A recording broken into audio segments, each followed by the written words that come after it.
You can't relax because you are fighting your own mind. It's not a lack of technique. It's not a lack of discipline. It's not because you think too much.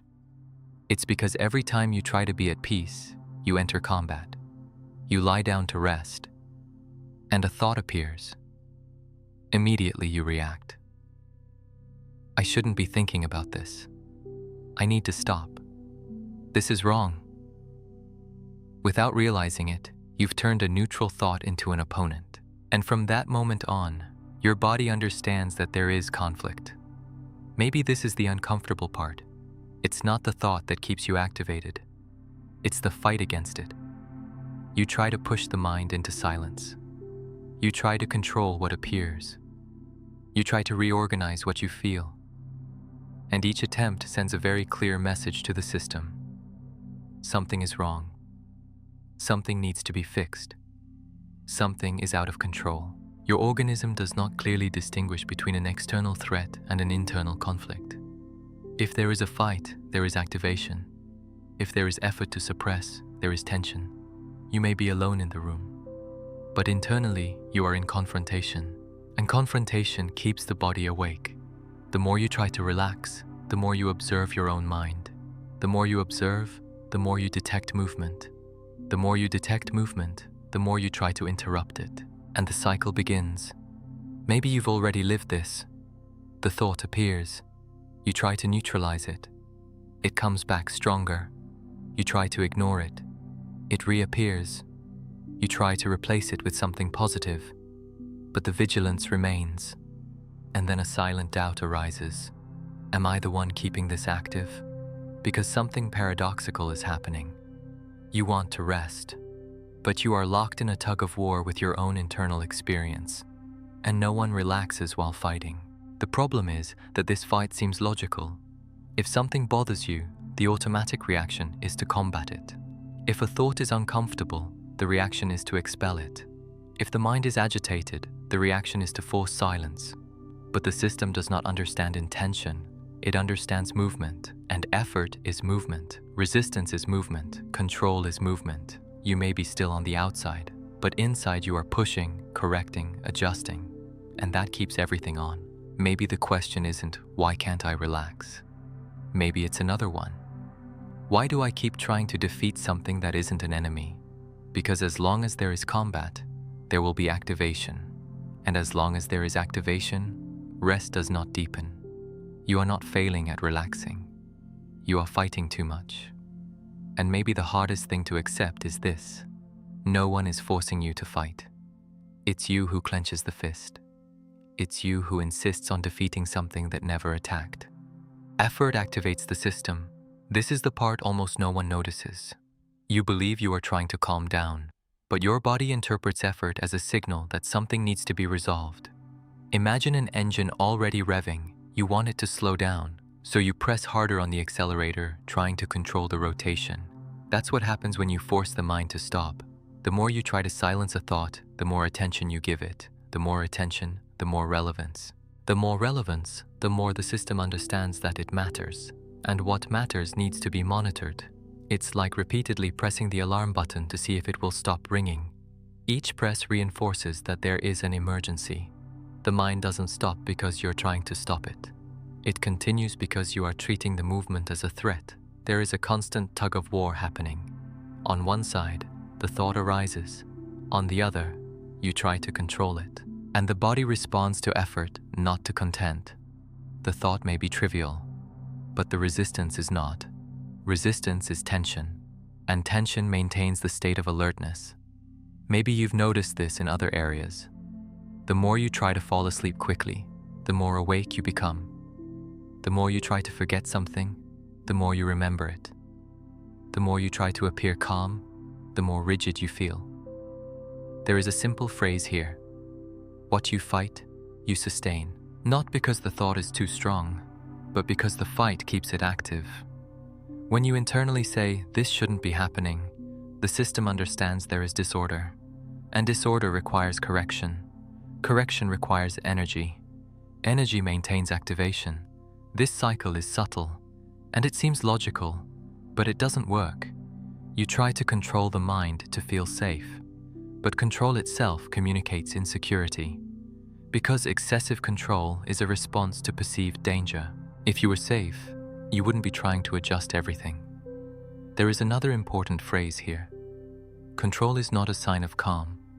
It is a sign of alertness. You think you are organizing, but you are reinforcing that something needs to be organized. And the mind keeps operating, not because it is chaotic, but because it is constantly being summoned. It's like an employee who never receives permission to end the shift. Every time he is about to leave, you call him back. Just one more adjustment. Just one more review. Just one more attempt to get it right. And then you ask why he never stops. The fight against the mind creates exactly the state you want to eliminate. You want silence, but you create conflict. You want rest, but you activate vigilance. You want safety, but you signal threat. Maybe what is keeping everything on is not the thought itself. Maybe it's the effort not to have it. And that completely shifts the axis of the question. It's not, how do I make the mind stop? It's, what happens when I stop fighting? Here something deeper comes in. This fight didn't start today. It is automatic. You didn't wake up one day and decide to enter combat with your own mind. At some point in life, controlling was useful. Anticipating prevented mistakes. Reviewing brought safety. Correcting prevented consequences. The system learned that vigilance is protection. And when something seems to fall outside the expected, an intrusive thought, an uncomfortable sensation, a doubt, the automatic response is to intervene. Not because you are weak, but because the pattern was reinforced. The fight became reflex. You are not failing to relax. You are repeating a mechanism that once worked. The problem is that it remains active even when there is no real threat. And here, there is an important distinction. Control is not safety. Control is an attempt to produce safety. Real safety does not require constant effort, but the system gets confused. It believes that if it stops monitoring, something might slip through. If it stops correcting, something might go wrong. If it stops fighting, something might grow. So it maintains a defensive posture, even when there is no attack. Acceptance, in this context, feels dangerous, because to accept is not to intervene, and not intervening sounds like carelessness. But there is another crucial difference. Acceptance is not weakness. Weakness would be giving up on your own experience. Acceptance is stopping the fight against what is already happening. When a thought arises, it has already arisen. When a sensation appears, it is already there. Fighting the fact that something exists does not eliminate its existence. It only adds tension. Maybe you have confused acceptance with agreement. But accepting that a thought appeared does not mean agreeing with it. It means not entering combat. And combat is what keeps the system activated. The body does not need you to defeat the mind. It needs the conflict to decrease. As long as there is internal resistance, there will be a signal of threat. As long as there is threat, there will be activation. And as long as there is activation, relaxation does not deepen. Maybe the real shift is this. You do not need to dominate the mind. You need to stop treating it as an enemy. The system that seems to be sabotaging you is just trying to protect you. It learned that controlling is surviving. But constant survival is not the same as living in safety. And maybe what is missing is not more strength, but less combat. Not winning, but stopping the war. When the fight stops being automatic, something changes. Not immediately in the volume of thoughts, but in your relationship with them. And that change alters the state of the body, because the body responds less to content and more to conflict. If the conflict decreases, activation can also decrease. Not because you won, but because you stopped fighting. Maybe the first move is not to make the mind stop. It is to notice the fight. It happens fast. A thought arises. You react. You try to adjust. You try to correct. You try to silence. Almost automatic. But there is a small space between the arising and the combat. A moment in which you can notice, I am resisting. not to force something different, not to create a new technique, just to recognize. When you notice the resistance, something already shifts, because the fight stops being invisible. You begin to see the tug of war happening, and, interestingly, upon seeing it, the grip can loosen.